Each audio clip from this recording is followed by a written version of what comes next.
Vamos a comenzar hablando de lo que ha sido un nuevo operativo de los Estados Unidos en aguas no solo del Mar Caribe, sino ya en la costa del Océano Pacífico para interceptar otra narcolancha, abriendo además con esta decisión un camino hacia otro sector de la región que incluso pone en aprietos ya no solo a Venezuela, sino también a Colombia.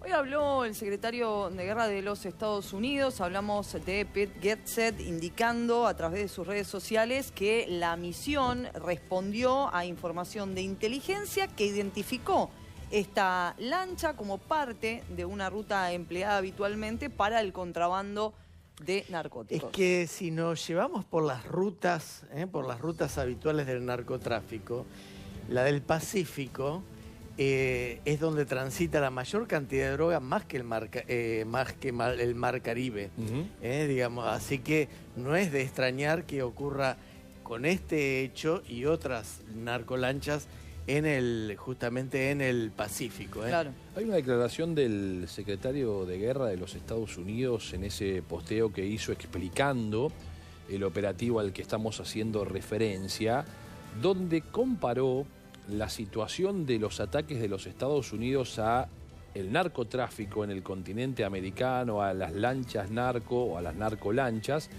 con Al-Qaeda.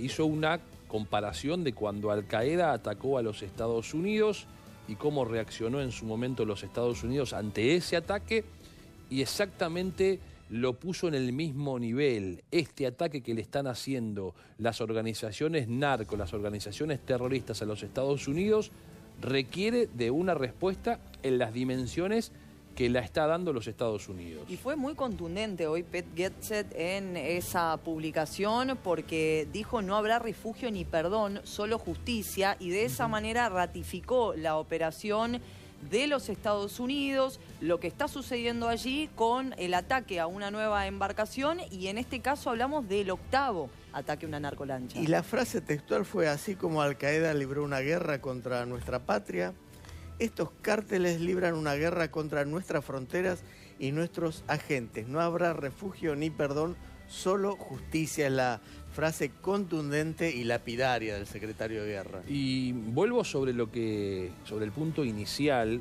de esta situación y este último ataque en particular, porque el hecho de haber mudado las operaciones a el Pacífico involucra a Colombia de otra manera. Tenemos mucha información a propósito de lo que está pensando en este momento el gobierno de los Estados Unidos sobre el presidente de Colombia, Gustavo Petro. En un ratito le vamos a contar lo último que dijo Trump, muy duro, muy contundente, entendiendo que Petro es la cabeza de una organización que también produce droga en Colombia, y mucha droga en Colombia, para ser enviada esta a los Estados Unidos. Recuerdan que en uno de los ataques anteriores habíamos comentado, porque lo difundió el Pentágono, que habían capturado a 2 supuestos narcoterroristas. Bueno, se conoce ahora las identidades. Uno era ecuatoriano y el otro colombiano.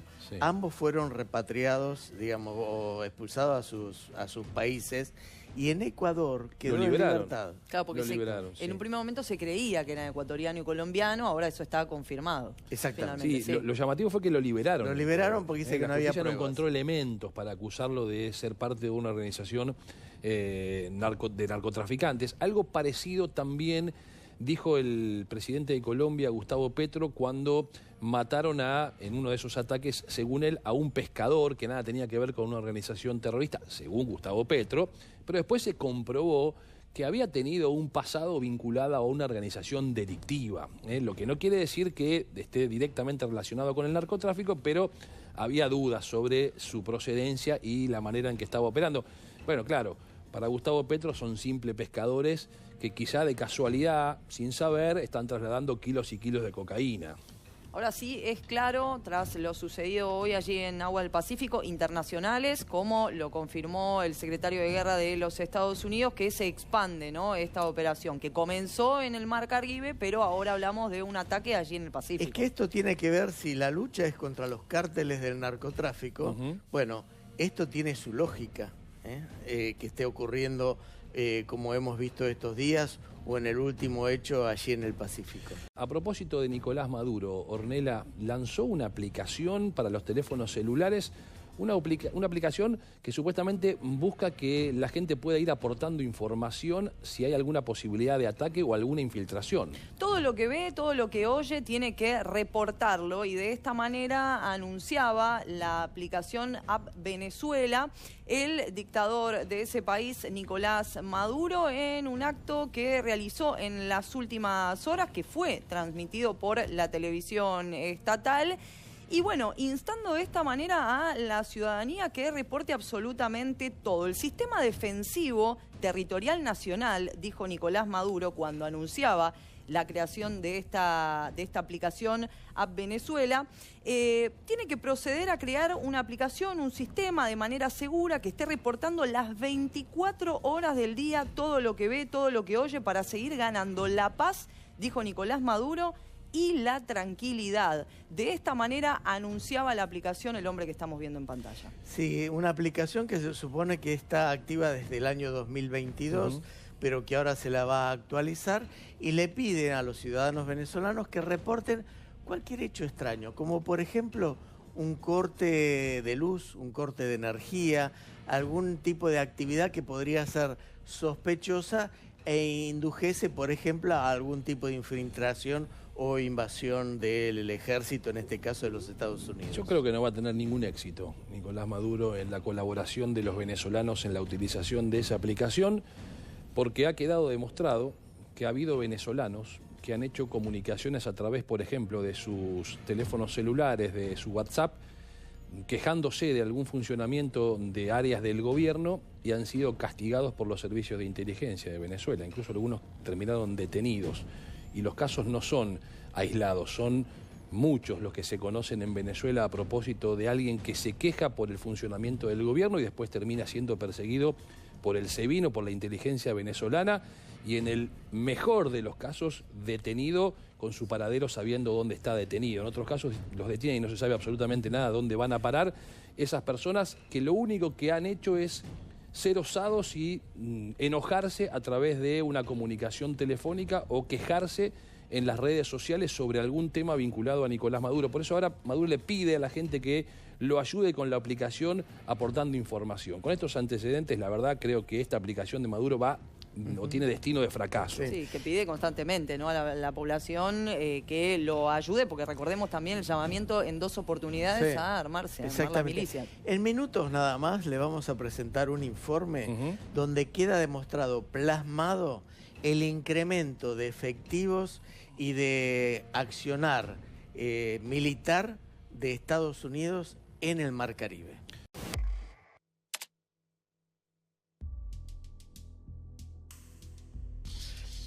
El Mar Caribe es una de las regiones marítimas más extensas e importantes del planeta, tanto por su geografía estratégica como por su valor ecológico, económico y geopolítico.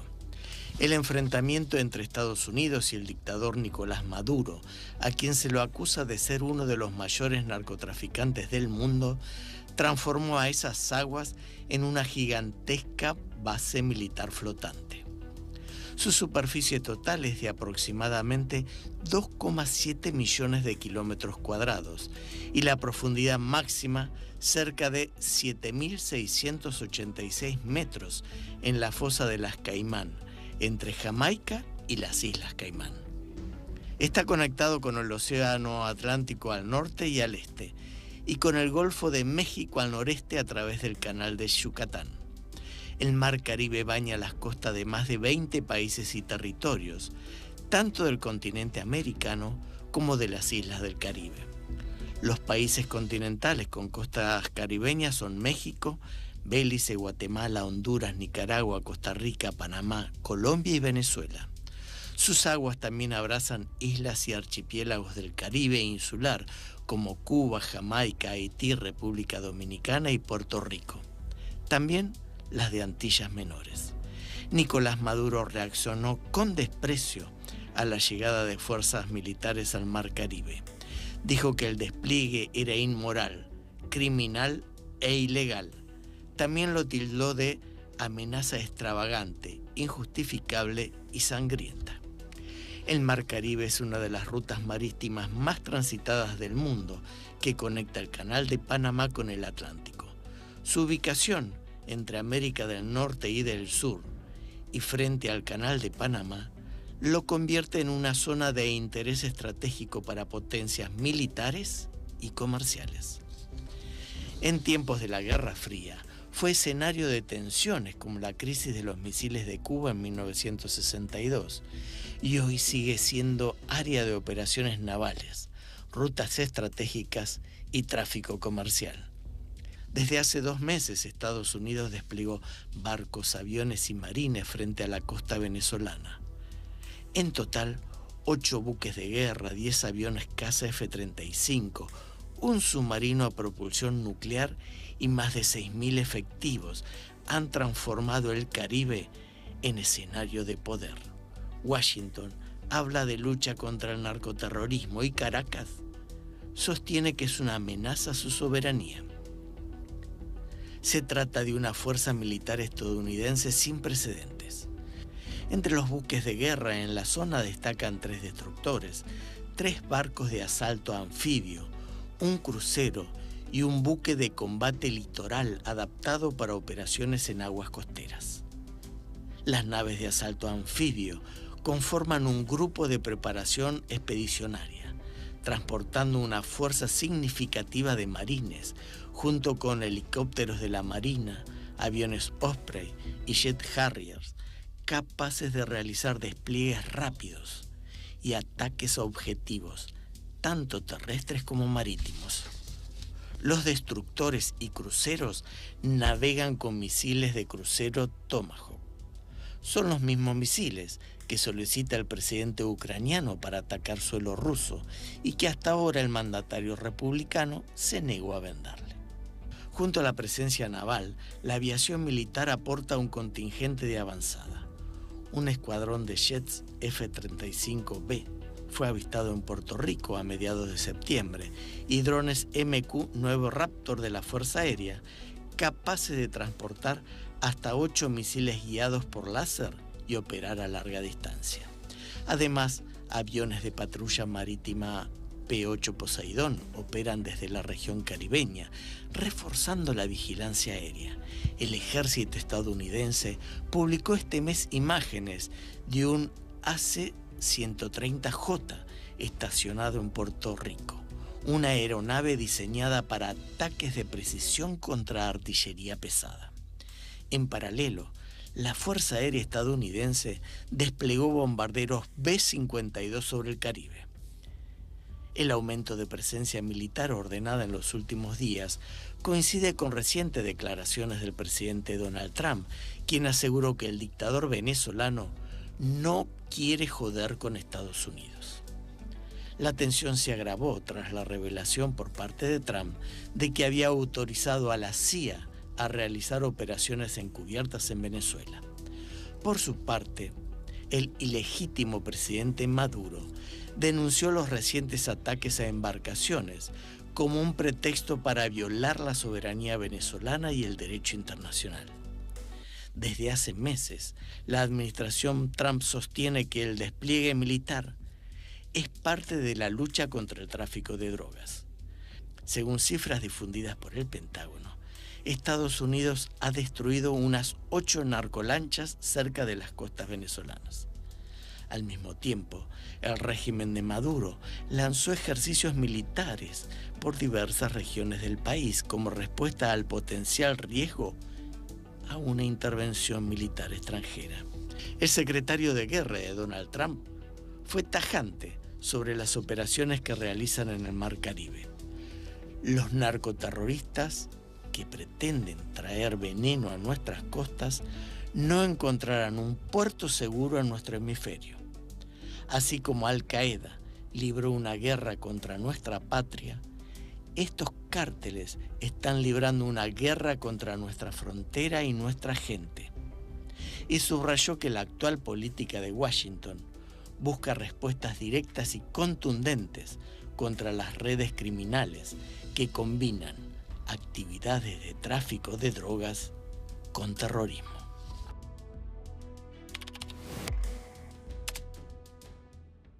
Hay una pregunta que es habitual en torno a cómo terminará la vida política de Nicolás Maduro, cómo se va a resolver la cuestión Venezuela, que es la injerencia de potencias extranjeras también en la región. Porque recién hacíamos mención al caso del terrorismo vinculado a Irán, a Hezbollah, pero también hay una relación de Venezuela sólida con Rusia.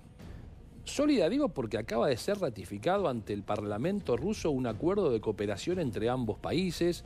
Nicolás Maduro fue invitado por Vladimir Putin a diversas reuniones, incluso cuando se realizó la reunión de los BRICS, fue invitado el dictador venezolano. Es decir, esa relación Rusia-Venezuela, esa inserción de Rusia en el continente americano a través de canales como Nicaragua y en este caso Venezuela, genera un enorme interrogante de cómo va a resolverse esa situación, porque ya no solo está en juego el devenir de un dictador sudamericano, sino también sus lazos con potencias importantes, potencias militares como es Rusia, potencias económicas como también sabemos tiene con China. Sí, un acuerdo de asociación estratégica se llama de esta manera, el entendimiento entre Rusia y Venezuela, que fue firmado el 7 de mayo de este año, ratificado hoy por la Duma rusa, y que el ministro de Asuntos Exteriores venezolano, Iván Gil, en el posteo explicó un poco de qué se trataba y también acompañó esta explicación con la fotografía de ambos mandatarios, bueno, sosteniendo ese acuerdo, ¿no? Que contiene distintas disposiciones que son amplias, ¿no? En distintos sectores, porque habla de la cuestión energética, por ejemplo. Sí. Recordemos la imagen, que creo todavía la tenemos fijada en la retina, de el submarino ruso que ingresaba justamente a puerto allí en Venezuela, después recaló en Cuba también, y ya en 2019, recuerdo perfectamente que Donald Trump en su primera presidencia ya lo estaba tratando al gobierno de Nicolás Maduro como un gobierno títere de Cuba, ya desde esa época. Bueno, es que allí no hay ninguna duda de la infiltración cubana dentro de diversos estamentos en el gobierno venezolano, la inteligencia cubana, el G2 cubano claramente tiene una fortísima injerencia hace muchos años, porque además para Cuba la existencia del régimen dictatorial de Venezuela es extremadamente importante a los fines de su supervivencia energética. Sin el petróleo barato cuasi regalado de Venezuela, Cuba, que atraviesa una enorme crisis en todo sentido, estaría en dificultades muy severas y podría hasta emparentarse con aquello que fue el periodo especial cuando cayó la Unión Soviética y Cuba se quedó sin su padrino, sin quien le aportara los recursos y vivió momentos muy complicados. La población cubana le podría suceder exactamente lo mismo si cae el régimen de Nicolás Maduro. Sí, que de todos modos, bueno, sabemos, ¿no?, la situación que atraviesa Cuba, porque... Desastrosa situación. Sí, y hablando específicamente de la cuestión energética, no nos olvidemos de los apagones que son constantes. Ayer se lo adelantábamos aquí, hoy ya es noticia en diversos medios del mundo, la declaración de un hombre muy importante en el Tesoro de los Estados Unidos. Me estoy refiriendo a Marshall Biringlea, que es el ex subsecretario del Tesoro de los Estados Unidos para la financiación del terrorismo. Él fue a la comisión del Senado que entiende en esta cuestión y contó con mucho detalle, con lujo de detalles, la vinculación de Nicolás Maduro, de la dictadura chavista venezolana, con la organización terrorista Hezbollah. Y cómo Hezbollah fue asentando su participación en el continente americano, puntualmente en Sudamérica, con raíces en Venezuela, para recuperar parte de lo que había perdido en Medio Oriente como consecuencia de las operaciones también de los Estados Unidos en la lucha contra el terrorismo. Un afincamiento de Hezbollah que no es reciente, que lleva muchos años, una construcción también muy sofisticada, que no se agota en Venezuela. Esos lazos fueron expandiéndose a otros países del continente americano, puntualmente de Sudamérica. Y este exfuncionario formó parte en su alocución de un grupo de expertos en terrorismo internacional, en donde hablan sobre esto que recién les contaba Sebastián Dumont, el vínculo entre el grupo terrorista Hezbollah con Venezuela, puntualmente Nicolás Maduro, e instan a los Estados Unidos a prestar más atención por el impacto que esto puede tener en la región. Tantos detalles se brindaron que se aseguró en esa reunión que desde el 2013, fecha en que llegó a la presidencia de la Nación Nicolás Maduro por primera vez después de la muerte de Hugo Chávez, bueno, el grupo terrorista Hezbollah comenzó a sentarse allí con campamentos allí en Venezuela. 2013. Exactamente, que también lo hizo el grupo terrorista Hezbollah. Es más, dicen que uno de los campamentos de entrenamiento de estos grupos terroristas está ¿dónde? En la isla Margarita. Bueno, hay una penetración en el gobierno venezolano, ya no solo de Hezbollah, sino también del régimen iraní, que es patrocinante de Hezbollah. Lo sabemos en Medio Oriente, lo hemos contado en más de una oportunidad, con funcionarios incluso del gobierno de Nicolás Maduro o de la dictadura de Nicolás Maduro, que están directamente relacionados con el régimen iraní. Por eso, lo que pasó este fin de semana en Bolivia no deja de ser un dato muy importante y seguramente también un dato muy preocupante para el futuro de este hombre que estamos viendo en pantalla, que es Nicolás Maduro, porque pierde un sustento trascendente a la hora de la expansión de Irán, la expansión de lazos del Hezbollah en América del Sur en relación con Venezuela, a un eje que se extiende a Nicaragua y que también tiene terminales en la isla cubana. Según algunos informes presentados ante el Senado por este grupo de expertos en terrorismo internacional, son 400 comandantes del grupo terrorista Hezbollah que fueron enviados desde el Líbano a Sudamérica. Claro. No solamente a Venezuela, sino a otras partes de Y Sudamérica. al parecer algunos de ellos inclusive cruzaron la frontera. Sí. Sí, bueno, Hacia de los hecho Estados se Unidos. menciona mucho la triple frontera también como un sitio de operación de Hezbollah para asentar su operatoria económica y que dé sustento al mantenimiento, a la logística de toda esta organización en el mundo, que no nos olvidemos se dedica a poner bombas y a matar a ciudadanos. Colombia sabe que somos uno solo, hermanos siameses, y lo que sea con Colombia es con Venezuela, y lo que sea con Venezuela es con Colombia, como me escribió un oficial militar de las Fuerzas Militares de Colombia hace 2 semanas. Si tocan a Venezuela, tocan a Colombia. Somos una sola patria, del corazón. Y no decimos por decir lo que estoy diciendo. Sé lo que estoy diciendo. En Venezuela manda el pueblo. De Venezuela, power in the people. ¿Está bien? Yes. Y con Maduro, victory forever. Not war, just peace. Y respeto. Respeten para que respeten. Not war, yes pizza. Pizza tonight. Tonight we are going to eat pizza in Venezuela y Miraflores, because I like pizza. Así habla el presidente Maduro. Hace ya unos días se ve que le agarró el gustito a hablar en inglés. Si se puede llamar inglés a eso. Este acercamiento a Petro busca disolver un poquito las tensiones que está teniendo con Estados Unidos. Lo de Petro es realmente muy serio. Bueno, ahora nos enfocamos en Colombia, pero primero vamos con Venezuela. ¿Qué es esto de Maduro diciéndole a Petro, yo estoy con vos, cuando en realidad me parece que lo que es el viceversa? O sea, me parece que está reciprocando un gesto diplomático que tuvo Petro para con Venezuela, porque la perspectiva de una invasión estadounidense a un país sudamericano es preocupante para cualquier país de la región.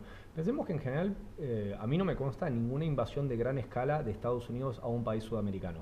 Claro. Con la excepción de cuando atacaron las Islas Malvinas en 1830. Claro. Pero una escaramuza, digo, la Estados Unidos superpotencia, en general los países de Norte y Centroamérica los ha invadido con regularidad.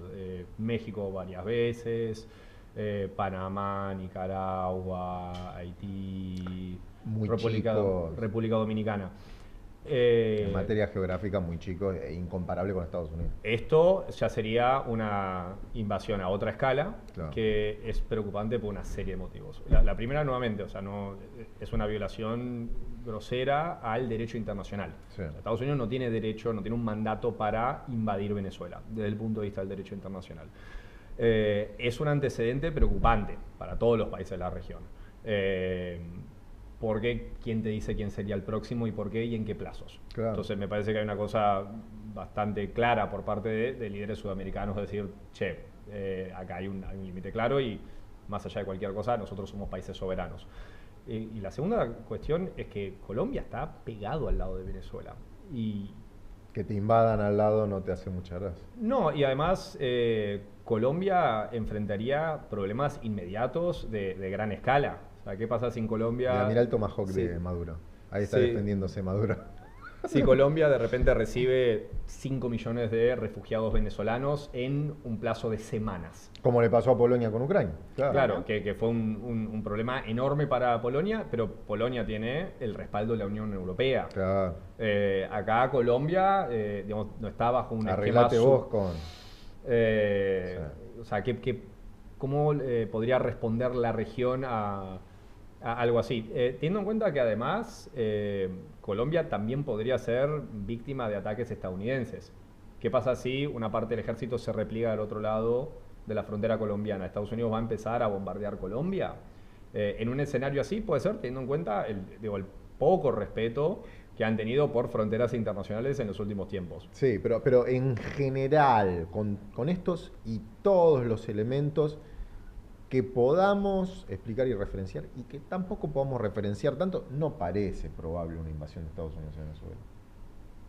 No sé, no sé porque sin confirmar las fuentes, muchos periódicos de gran trayectoria en los Estados Unidos ya dicen que Maduro ofreció seriamente importantes porcentajes de los recursos naturales venezolanos para los Estados Unidos. Daría la sensación, por algunos dichos de Marco Rubio principalmente, que Estados Unidos ya no quiere ni siquiera negociar con el presidente Nicolás Maduro.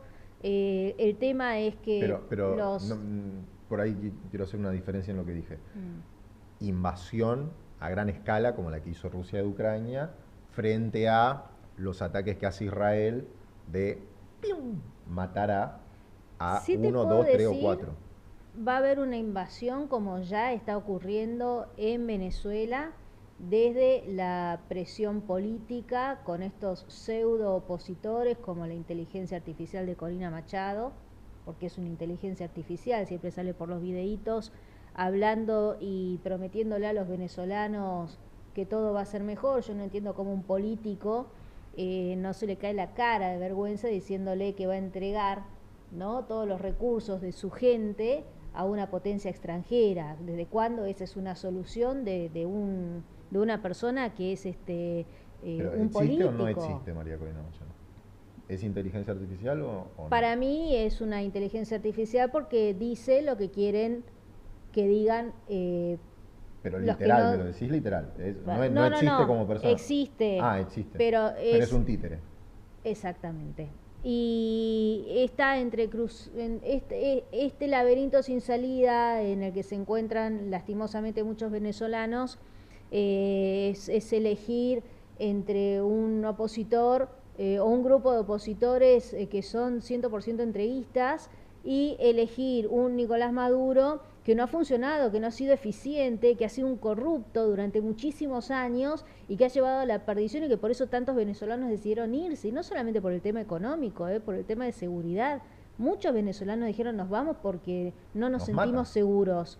Entonces, cuando tenés una persona que dice, literalmente dice, vamos a entregar los recursos de Venezuela a otros, y tenés al que actualmente está gobernando, que te ha llevado a un fracaso tras otro, y encima ni siquiera saben coordinar para que funcione en lo más básico un Estado, ¿no?, que es para lo que están. Entonces, estas son las nuevas guerras.